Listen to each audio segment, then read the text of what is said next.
listen to the next 9 minutes. How do I have meaningful relationships with people? There's two types of people.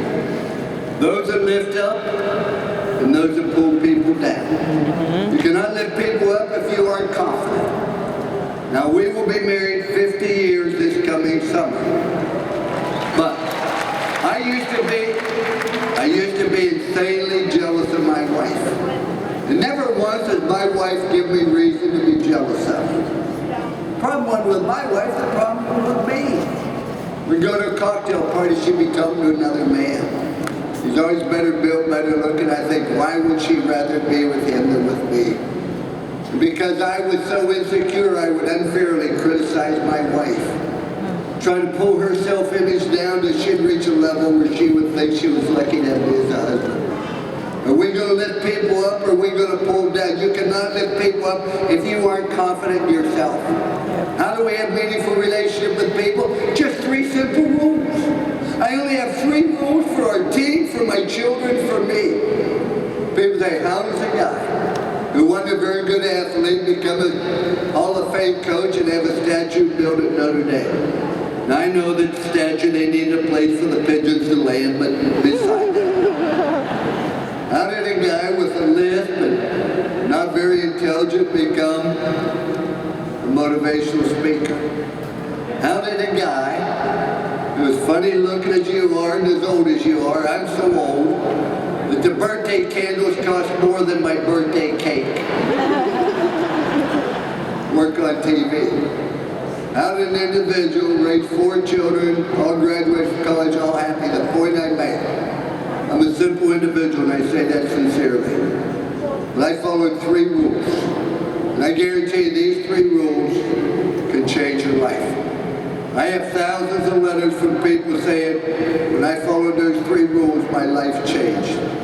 The rules aren't very complicated. Rule number 1 is do right. Do what's right, avoid what's wrong. If you have any doubt, get out the Bible. I think it's right to be honest, right to be on time. I think it's wrong to practice sexism, racism, spousal abuse. I think it's wrong to be bitter. We've all had injustices done. You can't go through life being bitter about something that happened 10 years ago, because then you become bitter at the world. You can't do that. My wife gets mad when I tell this joke, the only joke I tell. Guy's in the hospital at 84 years of age, his wife's with him. He said, after I remember we got married, and I got fired from my first 2 jobs, and you stayed with me. And I joined the Army, you joined the nurses course, and you can be with me. When I was wounded, you were right there with me. And after the service, I started 5 businesses, they all failed. And every time you stayed with me. There I am in the hospital, 84 years of age, sick, now you're still with me. He said, that's why I've been thinking, I want you to know I've come to the conclusion you're bad luck. So cool.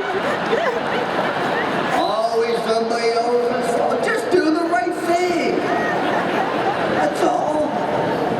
Rule number 2. Do everything to the very best of your ability. Not because somebody's looking.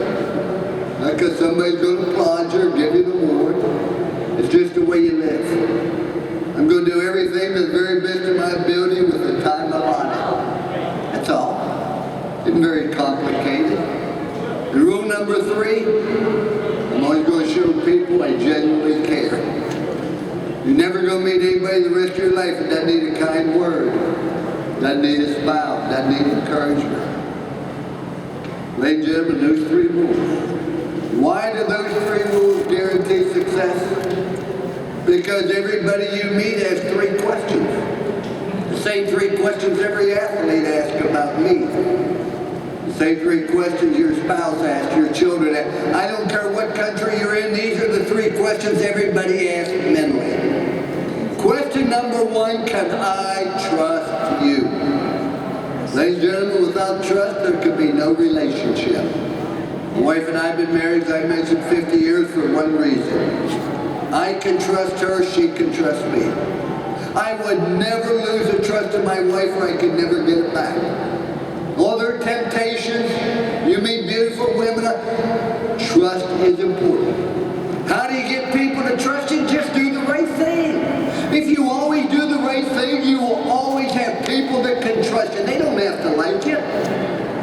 But everything's based on trust. And the only people you can trust in this world are those that do the right thing. You don't have to worry when the phone rings. You don't have to worry about what somebody's going to find out. You just do the right thing. Second question everybody asks. Are you committed to excellence? Do you want to be good? Oh, you can have all the slogans you want. First will be best, then will be first. But you send a message whether you're committed to excellence by the standards you have.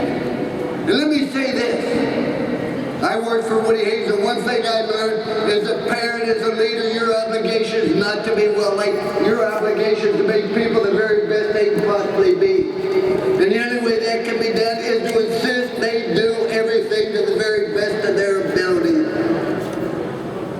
The commitment to excellence.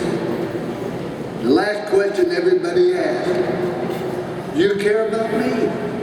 Do you care about me because I can run and throw, or do you care about me?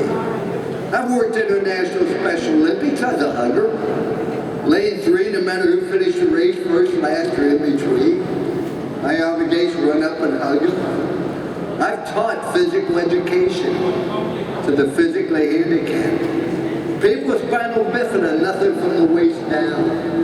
Cerebral palsy, muscular dystrophy. When I see people with talent, ability, and opportunity, bitching and moaning about some little thing that's standing in their way, ladies and gentlemen, we're blessed. Do the right thing because then everybody trusts you. Do everything to the best of your ability because people know you're committed to excellence. And always find a way to make sure people know you care. When you walk in a room, your attitude, hey, here I am, look at me, it's all about me. Your attitude, there you are. What can I do? How can I help you? And I fool around with magic a little bit. I'd like to do a simple little trick for you. It's like any other newspaper. You have front page for people who want to read the news. You have the comic for people who can't read. And we have the editorial page for people who can't think. And here's what I want you to do. I want you to take two people. Please do this with me. Take somebody you love, admire, and respect. Take somebody you got a problem with. Can be anybody in this world. Put these three questions on both people, yes or no. Can you trust them? Yes or no. Are they committed to excellence? Yes or no. Do they care about you and the organization? Yes or no. I guarantee you, the person you admire and respect, you just said yes to all three questions. The person you got a problem with, you pinpointed the problem. Wow. And you can't trust them. They aren't committed, or they don't care. Somebody said, how'd you do that? Somebody said, how'd you do that? Perfectly, I thought. But in any event,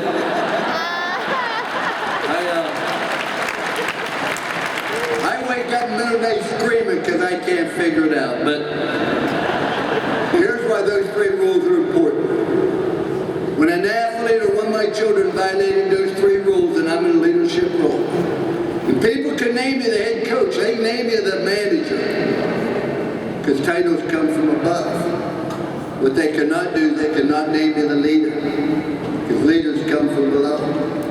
Better have a vision where you want to go if you're a leader. You better have a plan how you're going to get there.